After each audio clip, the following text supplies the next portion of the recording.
Fauntleroy. Gonna work her way inside, a spin cycle and a fall away. Gets the friendly roll off the front of the iron. Fauntleroy has gone so comfortable. She wasn't starting before, now that she's starting. Being able to drive and also take those shots, she seems very comfortable out there. Wide open quarter three, Jackson gets it right back. And how about Iowa State waking up from downtown? 2 consecutive triples. Specifically, it's 6-7. Sydney Harris also into the game for Iowa State. Pounding pressure here for the Sun Devils. The Cyclones break it, and Jackson knocks down a second consecutive three. Okay, so I will say that shot from Ty, I don't know if it was the best shot to take because... Hold up. Oh, my goodness gracious. Ariana Jackson. Be ready for next time. Tip of the cap. 2-second difference between shot and game clock. Jackson got behind the defense and swatted away by Harris. ASU keeps the possession. 10 to shoot. Jaya Levette.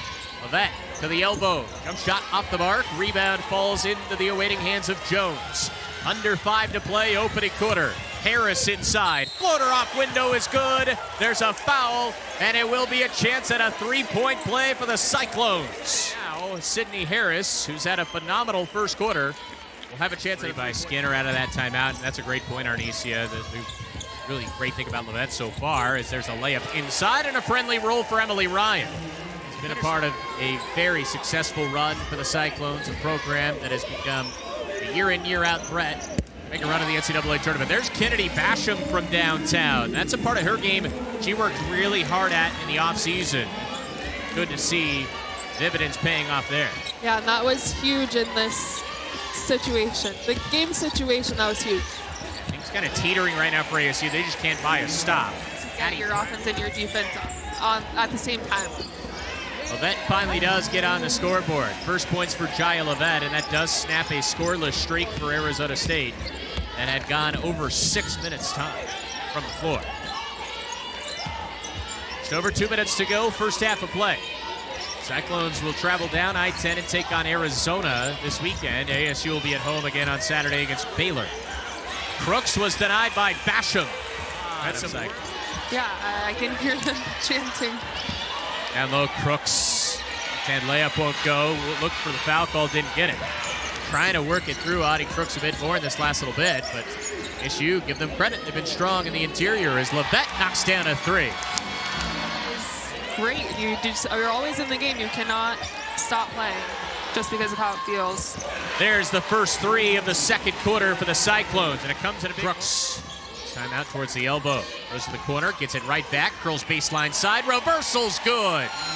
Then a big beaming smile. 6 points in the third quarter for Crooks. She looks so graceful doing it too. It's like she's not even going full speed, but she just looks like she's tiptoeing. I don't know if I make my free throws with no curtain. Levette. Foot might have been on the line. It is a long two for Jaya Levette. They'll look at this in the next whistle, but good to see Levette knock down another jumper. 7 now. Down low. Working the pivot foot. Crooks didn't get the foul call, and here comes Arizona State. Levette. Left-hand layup is good. Jaya Levette with a little bit of a hezzy and finish quarter. I mean, we know they needed adjustments. If I was at halftime, Brown threw it off the back of Crooks and lays it in. I'm sorry to cut you off, but that was phenomenal. Preseason Conference Player of the Year, Nikki Lee, January 19th at noon Mountain Time. Both games on ESPN+. In transition, Kennedy Fauntleroy. That was a really good. Trying to pull off their 4th straight win. And a statement opportunity. Crooks on a step back, kisses off window. That was nasty. Audie Crooks is heated up in the third quarter. She's now up to 15. Under 3 to play in the third.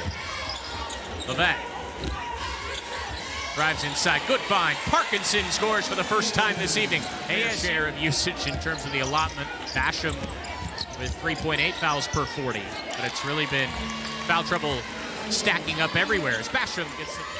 Easier said than done. Crooks got position. It was set up beautifully. And another 2. Crooks now with 17. She's having herself a very solid second half of play. That is Audie Crooks. Had just 7 points in the first half, 10 so far through a little bit over a quarter in half number 2. Brown tried to split a double team. She was cut off by Crooks, but it does not matter.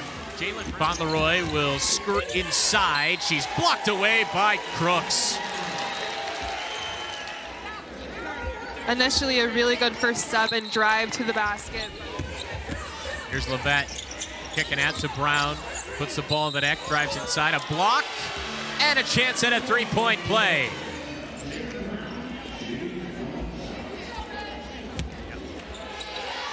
Three-possession game here in Tempe. Sun Devils would have taken this coming into the game. Crooks was nearly mugged, but she finished anyways. Fourth foul on Arizona State, so Iowa State's one away from the bonus, and we've still got 6:35 to go in this quarter.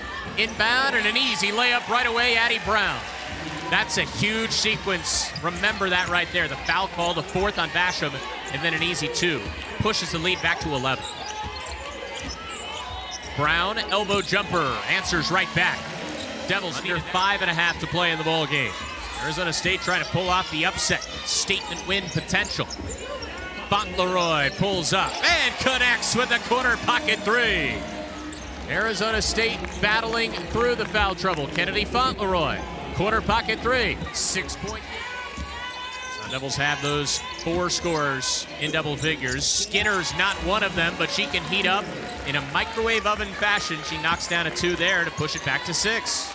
Yeah, it looked like they wanted to stop a jump ball or a travel or something, but if anything, it might have been the jump ball. Long 2's good for Skinner. Job of just being in the way there, and then Skinner also taking her time and taking a Critical good possession shot. from here on out. Every possession is critical for ASU. Ryan patiently gets to the basket, got it and one. As we were just praising the discipline. It's hard to believe. Yeah. Final 40 seconds. Skinner will hoist a desperation and knock it down. So Tyson did. Brown picks it off. Here comes ASU. Down by 7. Skinner couldn't get the layup to go. Offensive board goes to Jalen Brown. She's got to work quickly. Gets the roll. It's back to 5 with 24 seconds to go. Brown gets it in. Skinner right back. Jalen Brown. Brown drives inside around Crooks, off window, couldn't get the roll. Parkinson on the offensive glass puts it back up and in. Brown will just hoist, but the Cyclones storm into Tempe. It was a roller coaster for 40, but Iowa State wins a hard-fought battle on the road. 90-83, the final score.